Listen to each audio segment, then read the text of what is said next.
తాపత్రయాన్ని లేదు. జగన్మోహన్ రెడ్డి గారు వచ్చి ఆయన ఆలోచన ప్రజలతో పంచుకోవడానికి ఒక 200 కిలోమీటర్లు రాజధాని ప్రాంతం ఉంటే బాగున్న, ఒక 170 కిలోమీటర్లో అని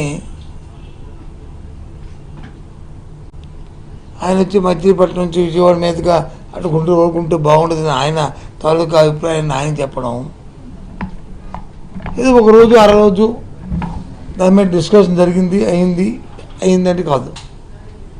కానీ రోజు గంటకి అదే పనిగా మొత్తం మీ మీడియా అంతా రాష్ట్రంలో ప్రజలు మరి వాళ్ళు పడుతున్న ఇబ్బందులు మన ప్రాంతంలో పడుతున్న మొక్కజొన్నకి ఎక్కడైనా గిట్టుబాటు జరుగుతుందా?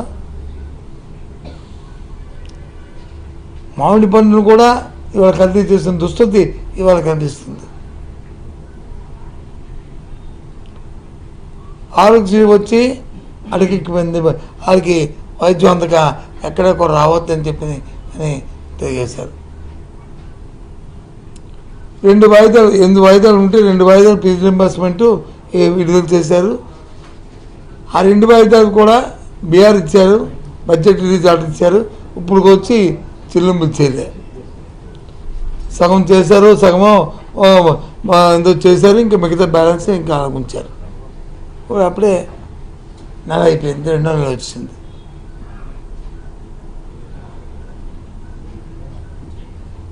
ఇది ఏ వర్గాన్ని గురించి ఆలోచన చేయకుండా ఇదే మాట. పోనీ ఏదైనా చంద్రబాబు నాయుడు గారికి ఉన్న అపారమైన అనుభవంతోనో లేకపోతే ఆయనకున్న పలుకుబడితోనో పోనీ రాష్ట్రానికి పనికొచ్చిన అంశాన్ని ఏదైనా ఆయన ప్రత్యేకంగా చేశాడనుకుంటే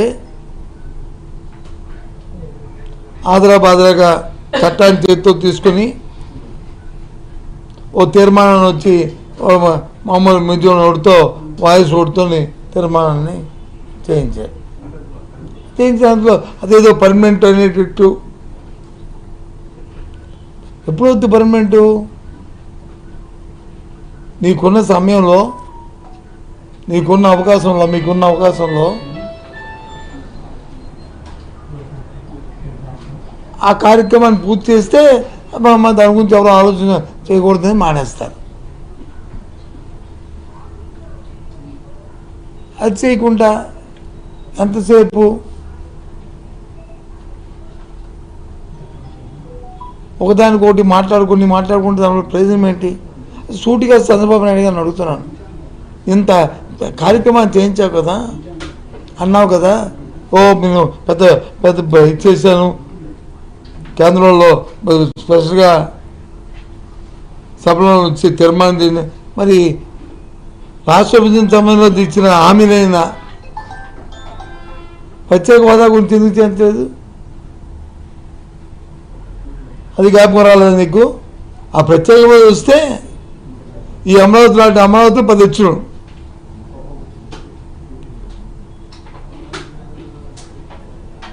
బొంబాయి లాంటి సిటీలు, విశాఖపట్నం లాంటి సిటీలో ఓ 10 సిటీలు ఇక్కడ పుట్టినాం, పరిశ్రమలు వచ్చినాం. హైదరాబాద్ కంటే ఇంకా మరి ఈ ప్రాంతం ఇంకా అభివృద్ధి చెందేది. ఎందుకు చేయలేదు ఆ కార్యక్రమాన్ని? ఏమంటే అది ముగిసిన అధ్యాయం. ఎలా పోయింది ముగిసిన అధ్యాయం? ఎందుకు దాని గురించి మరి కార్యక్రమాన్ని చేయలేదు? ఆ ఆలోచన లేదా? నేను విమర్శిస్తాను కాదు, అసలు ఈ నాయకుడు ఆలోచనలు ఏమవుతున్నాయని అడుగుతున్నాను.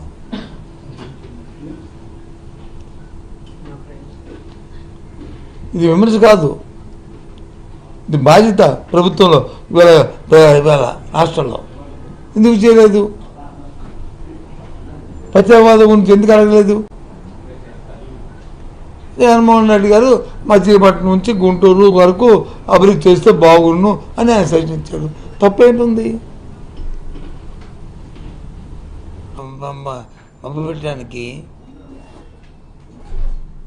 ఇదేదో స్వాస్థ్యంగా కాంక్రీట్ వేసామనే ఒక ఫీలింగ్ ఇవ్వడానికి ఆయన చేసిన తాపత్రయాన్ని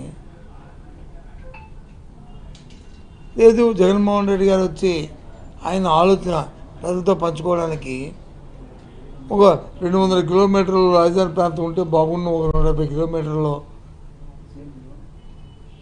అని ఆయన వచ్చి మచిలీపట్నం నుంచి విజయవాడ మీదుగా అటు గుంటూరు వరకు ఉంటే బాగుంటుందని ఆయన తాలూకా అభిప్రాయాన్ని ఆయన చెప్పడం, ఇది ఒక రోజు అర రోజు దాని మీద డిస్కషన్ జరిగింది, అయిందంటే కాదు. కానీ రోజు గంటకి అదే పనిగా మొత్తం మీ మీడియా అంతా రాష్ట్రంలో ప్రజలు మరి వాళ్ళు పడుతున్న ఇబ్బందుల్ని పట్టించుకోకుండా, జరుగుతున్న అత్యాచారాలు కానీ హత్యలు కానీ వాటిని మీరు ఆలోచించకుండా, లా అండ్ ఆర్డర్ని పట్టించుకోకుండా ఇవాళ చాలా దురదృష్టం ఈ రాష్ట్రంలో ఇలాంటి వాతావరణంలో.